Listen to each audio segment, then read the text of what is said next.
Hi friends, welcome to Swapna's kitchen and rangoli. ఈరోజు నేను గంజిరాకు పప్పు ఎలా ప్రిపేర్ చేయాలో చూద్దాం. ముందుగా కుక్కర్ తీసుకొని అందులో ఒక గ్లాస్ కందిబ్యాళ్ళు తీసుకొని నీట్గా శుభ్రంగా కడిగి తీసుకోవాలి. అందులోకి సన్నగా కట్ చేసి పెట్టుకున్న 4 టమోటాలు, ఒక 15 పచ్చిమిరపకాయలు, 10-15 అలా తీసుకోవాలండి కారంను బట్టి. ఇందులోకి సన్నగా కట్ చేసిన ఒక ఆనియన్, 5 లేదా 6 వెల్లుల్లి రెమ్మలు, ఒక కప్పు గంజిరాకుని నీట్గా కడుక్కొని తీసుకోవాలి. ఇందులోకి 1 స్పూన్ పసుపు, 1/2 టీ స్పూన్ జీలకర్ర, చిన్న నిమ్మకాయ సైజు చింతపండు, సరిపడినంత సాల్ట్, తగినంత వాటర్ వేసుకొని 3 విజిల్స్ వచ్చేంత వరకు ఉడికించుకోవాలి.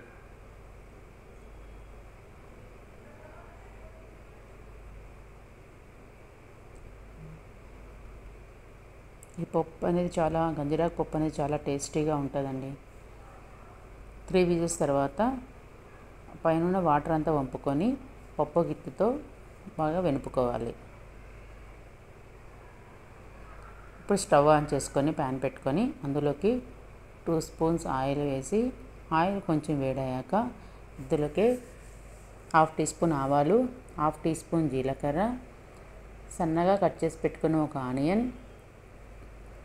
పచ్చాగా దంచి ఉంచుకున్న వెల్లుల్లి రెమ్మలు, కొంచెం కరివేపాకు, 2 లేదా 3 ఎండుమిర్చి వేసుకొని బాగా ఫ్రై చేసుకోవాలి. ఆనియన్ కొంచెం గోల్డెన్ బ్రౌన్ వచ్చేంత వరకు బాగా ఫ్రై చేసుకోవాలి. ఇలా ఫ్రై అయినంత వాటిని ముందుగా పప్పు అంతా వెనుపుకున్నాం కదండి, అందులోకి వేసి కలుపుకోవాలి.